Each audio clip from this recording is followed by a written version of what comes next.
৭৪তম take নিউজে আপনাদের সবাইকে স্বাগত জানাচ্ছি প্রিয় দর্শক। আজকেও থাকবে খুবই ইন্টারেস্টিং সব টেক নিউজ। আপনারা জানেন যে সারা পৃথিবীতে ঘটে যাওয়া টেক দুনিয়ার নানান সমস্ত খবর নিয়ে আমরা হাজির হয়ে যাই আপনাদের সামনে। পুরো ভিডিও জুড়ে থাকবো আমি ওয়াহিদ। তাহলে চলুন শুরু করে ফেলি আমাদের আজকের টেক নিউজ। এবং প্রথমেই Xiaomi লাভারদের জন্য একটা খবর। Xiaomi recently 210 watt charging technology নিয়ে কাজ করছে এবং ধারণা করা হচ্ছে যে Xiaomiর পরবর্তী যে সিরিজটা রয়েছে ফ্ল্যাগশিপ সিরিজ Xiaomi 13, এই সিরিজে সম্ভবত এই চার্জারটা ইমপ্লিমেন্ট করা হবে। একটা 4000 mAh এর ব্যাটারি চার্জ দিতে 7 থেকে 8 মিনিট সময় লাগবে। প্রিয় দর্শক, আপনি কি ভাবছেন, এত বেশি চার্জিং স্পিড কি আদৌ আমাদের দরকার? একটু কমেন্টে আমাদেরকে জানিয়ে দিন। আইফোন কবে লঞ্চ হবে এটা নিয়ে তো জল্পনা আর কল্পনা চলছে। এর মধ্যে কিছু তথ্য গুজব ছড়িয়েছে চারিদিকে যে আমরা আইফোন 14 সিরিজের যে লাইন আপ সেগুলোর দাম জানতে পেরেছি। ধারণা করা হচ্ছে এবার আইফোন 14 লাইন আপের মোট 4টা স্মার্টফোন রিলিজ করা হবে। IPhone 14, iPhone 14 plus, iPhone 14 pro আর আইফোন 14 প্রো ম্যাক্স। কোনো মিনি থাকবে না এবার, এই ব্যাপারে মোটামুটি নিশ্চিত হওয়া যাচ্ছে।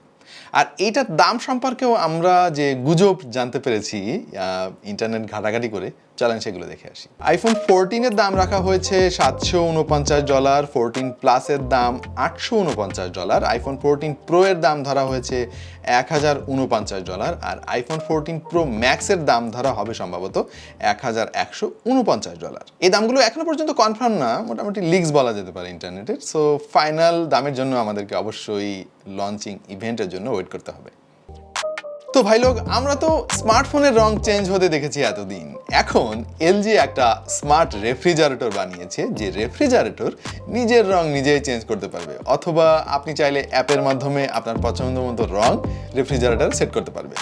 এই স্মার্ট রেফ্রিজারেটরের নাম হচ্ছে মুড আপ এবং এই মুড আপ রেফ্রিজারেটরে বসানো হয়েছে প্রচুর এলইডি লাইট প্যানেল। এই ফ্রিজটি জার্মানির বার্লিনে আইএমএফ যে প্রদর্শনী রয়েছে সেখানে দেখা গিয়েছে এবং ফ্রিজটি যেহেতু স্মার্ট ফ্রিজ তাই স্মার্ট কিছু ফিচার তো থাকবেই, এটাই স্বাভাবিক। যেমন ওয়াইফাই এবং ব্লুটুথ প্রযুক্তি নির্ভর এই ফ্রিজটির রং স্মার্টফোনের সাহায্যে আগে থেকে নির্বাচন করা যায়। আর এই সুবিধা কাজে লাগিয়ে ফ্রিজের ওপরের দরজায় 22 এবং নিচের দরজায় 19 ধরনের রং নির্বাচন করা যায়। ব্লুটুথ স্পিকার থাকায় স্মার্টফোন, ট্যাবলেট, কম্পিউটার বা ল্যাপটপের মাধ্যমে গানও শোনা যাবে এই ফ্রিজটা থেকে। এবং কৃত্রিম বুদ্ধিমত্তা প্রযুক্তির চিপসেট যুক্ত এই ফ্রিজটি দরজা বন্ধ করতে ভুলে গেলে সংকেতের মাধ্যমে আপনাকে জানিয়ে দেবে যে আপনার ফ্রিজটি দরজা বন্ধ করেন না ভাই।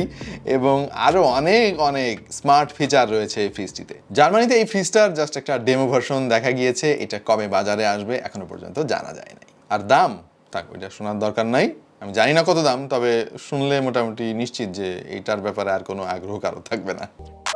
আমাদের দেশে তো ফেসবুক অনেক পপুলার, এ ব্যাপারে কোনো সন্দেহ নাই। সারা পৃথিবীতেও টুইটার ব্যবহারকারীর সংখ্যা একটু কমই দেখা যায়। তারপরেও আপনাদের মধ্যে যারা টুইটার ব্যবহারকারী আছেন তাদের জন্য একটা খবর। আপনারা জানেন যে টুইট করার পরে কিন্তু ওই টুইটটা আপনি আর এডিট করতে পারেন না, বাট টুইটার নতুন একটা ফিচার আনতে চলেছে যার মাধ্যমে আপনি আপনার যে টুইট ওইটা চাইলে এডিট করতে পারবেন। আপনি টুইট করার 30 মিনিটের মধ্যে আপনি এডিট করতে পারবেন এবং এটা মোটামুটি সাধারণ ব্যবহারকারীদের জন্য উন্মুক্ত করে দেওয়া হবে খুব শীঘ্রই। আপাতত যারা ব্লু টিক ধারণকারী রয়েছেন টুইটারের গ্রাহক, তারা এই সুবিধাটা পাচ্ছেন এবং পৃথিবীর বেশ কিছু দেশে পরীক্ষামূলকভাবে এই সুবিধাটা চালু করা হয়েছে। আশা করছি যারা টুইটার গ্রাহক রয়েছেন তাদের অনেক কাজে আসবে। ভাই, একবার একটা টুইট করে ফেলেছেন আপনি, ওইটা যদি এডিট করতে না পারেন তাহলে তো যদি বানান ভুল থাকে, গ্রামারে ভুল থাকে, ওইভাবেই মানুষ দেখতে থাকবে। খুব বাজে একটা ব্যাপার। হয় টুইটটা ডিলিট করে দিতে হয়, না হলে যেভাবে আছে ওইভাবে রাখতে হয়। খুব বিচ্ছিরি একটা ব্যাপার। তো এডিট করা গেলে মোটামুটি অনেকে উপকৃত হবেন বলে আমার মনে হয়। এবার অ্যান্ড্রয়েড লাভারদের জন্য একটা খবর। আপনারা জানেন যে আমরা বেশ কিছুদিন আগে একবার আলাপ করেছিলাম যে আইফোন সম্ভবত একটা প্রযুক্তি নিয়ে কাজ করছে যার মাধ্যমে স্যাটেলাইট কানেক্টিভিটি তারা ইমপ্লিমেন্ট করতে যাচ্ছে, যার ফলে ইন্টারনেট সংযোগ পাওয়া যাবে স্যাটেলাইটের মাধ্যমে। তো ফাইনালি আমরা 13 সিরিজে এরকম কোনো কিছু দেখতে পাই নাই। গুজব রটেছিল যে হয়তো 13 সিরিজে স্যাটেলাইট কানেক্টিভিটি থাকবে, হয় নাই। পরবর্তীতে কোনো একটা ফোনে হয়তো তারা এই সুবিধাটা দিবে। তো রিসেন্টলি যেটা শোনা গিয়েছে, অ্যান্ড্রয়েড ব্যবহারকারীরাও হয়তো এই সুবিধাটা পেতে চলেছেন। এখন কে আগে আনে এটাই দেখার বিষয়। অ্যান্ড্রয়েড রিসেন্টলি একটা টেকনোলজি নিয়ে কাজ করছে যার মাধ্যমে আপনার অ্যান্ড্রয়েড ডিভাইস স্যাটেলাইট কানেক্টিভিটির মাধ্যমে ইন্টারনেট ব্যবহার করতে সক্ষম হবে এবং গুগল এই জিনিসটা কনফার্ম করেছে। এটা যদি হয় তো কিছু কিছু ভালো দিক আছে, কিছু খারাপ দিকও আছে। দেখা যাচ্ছে প্রত্যন্ত অঞ্চলে যারা অপরাধ সংগঠন করেন, সাধারণত গোপনে লুকিয়ে যাদেরকে ট্র্যাক করা যেত, স্যাটেলাইট কানেক্টিভিটি যদি ফোনে চলে যায় তাহলে তো তাদের তৎপরতা আরও বেড়ে যাবে, আইন শৃঙ্খলা বাহিনীর তাদের পেছনে দৌড়াদৌড়িও বেড়ে যাবে।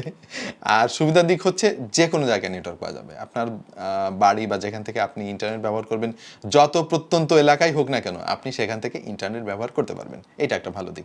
দেখা যাক কি হয় প্রিয় দর্শক, আপনার কি মনে হয় এই জিনিসটার কি আসলে কোনো দরকার আছে? একটু কমেন্টে জানিয়ে দিন আমাদেরকে। আমাদের আজকের টেক নিউজটা আর লম্বা করবো না প্রিয় দর্শক, দেখা হবে অন্য কোনো টেক নিউজে বা অন্য কোনো ভিডিওতে ভিন্ন কোনো বিষয় নিয়ে। সেই পর্যন্ত সবাই ভালো থাকুন, সুস্থ থাকুন আর দেখতে থাকুন টেক টু দ্য পয়েন্ট।